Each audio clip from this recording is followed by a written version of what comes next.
2010ஆம் ஆண்டு டிஎல்சியில் இந்த ஒரு தொலைக்காட்சி தொடரானது ஒளிபரப்பாச்சு.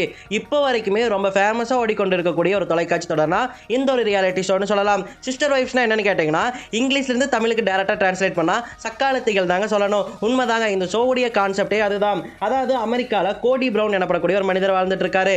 அவருக்கு மொத்தம் 4 ஒய்ஃப். அந்த 4 ஒய்ஃபுடைய வாழ்க்கை எப்படி போகுது அப்படிங்கிறது தான் இந்த ஷோவுடைய கதைங்க. அட பாவி, ஆளை பார்த்தா டம்மி பீஸா இருக்க, பயங்கரமான ஆளா இருக்கேடா. என்னடா பாகியலட்சுமி சீரியல் மாதிரி இருக்கு, இது உண்மையானு கேட்டீங்கன்னா இது ஒரு உண்மையான ரியாலிட்டி ஷோ தாங்க. கோடி ப்ரவுன் அப்படிங்கிறவருடைய உண்மையான ஃபேமிலியை தழுவிதான் இந்த ஷோவானது நகரும். இந்த கோடி ப்ரவுனுக்கு மொத்தம் 4 ஒய்ஃப் இருப்பாங்க, 18 குழந்தைகள் இருப்பாங்க. இவங்களுடைய வாழ்க்கை எப்படி இருக்குன்னு காட்டக்கூடிய ஒரு ரியாலிட்டி ஷோ தான் இந்த ஒரு ரியாலிட்டி ஷோன்னு சொல்லலாம். இந்த ரியாலிட்டி ஷோல என்ன ஒரு பிரச்சனை கேட்டீங்கன்னா, ஆப்வியஸ்லி இந்த காலத்துல 4 ஒய்ஃப் வச்சுக்கிறது அப்படிங்கிறது ரொம்பவே தப்பான விஷயம் தானே. அமெரிக்க சட்டத்திலேயே அதுக்கு இடமில்லை. இந்த இடமில்லை அப்படிங்கிற காரணத்தாலேயே அவங்க ஒரு மாகாணத்திலிருந்து இன்னொரு மாகாணத்துக்கு டிரான்ஸ்ஃபர் ஆகியிருக்காங்க.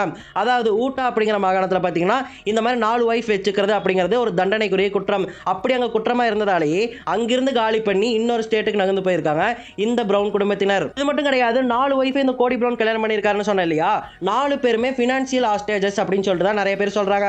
அதாவது காசு இல்லாமல் கோடி பிரவுன் கூட சேர்ந்தவங்க தான் இவங்க எல்லாருமே. அதுக்காக தான் 4 ஒய்ஃபா இருக்கிறதுக்கு சம்மதிச்சிருக்காங்க அப்படின்னு சொல்லிட்டு நிறைய பேர் அவங்களுடைய விமர்சனங்களை முன்வைக்கிறாங்க.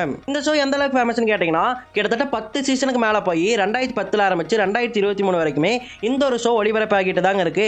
இன்னொரு மாற்றம்னு கேட்டிங்கன்னா, முன்னாடி 4 ஒய்ஃப் இருந்துச்சுல 2010 கோடி பிரவுனுக்கு, அதன் பிறகு நிறைய பேர் கோடி பிரவுன் கிட்ட இருந்து வெளியே வந்துட்டாங்க. அப்படி 3 ஒய்ஃப் அவர்கிட்ட இருந்து டிவைஸ் வாங்கிட்டாங்க. இப்போ அவருக்கு ஒரு ஒய்ஃப் மட்டும்தான் இருக்காங்க. இப்படி பாலிகமி பைகமின்னு 2 ஒய்ஃப் 4 ஒய்ஃப் வச்சிருக்கிறது அப்படிங்கிறதே ரொம்பவே கான்ட்ரவர்சியலான விஷயம் தானே. அப்படி கான்ட்ரவர்சியா இருக்கிறதாலே இந்த ஷோவை ஒரு கான்ட்ரவர்சியலான ஷோவா தான் இப்போ வரைக்கும் அமெரிக்கர்களே பார்க்குறாங்க.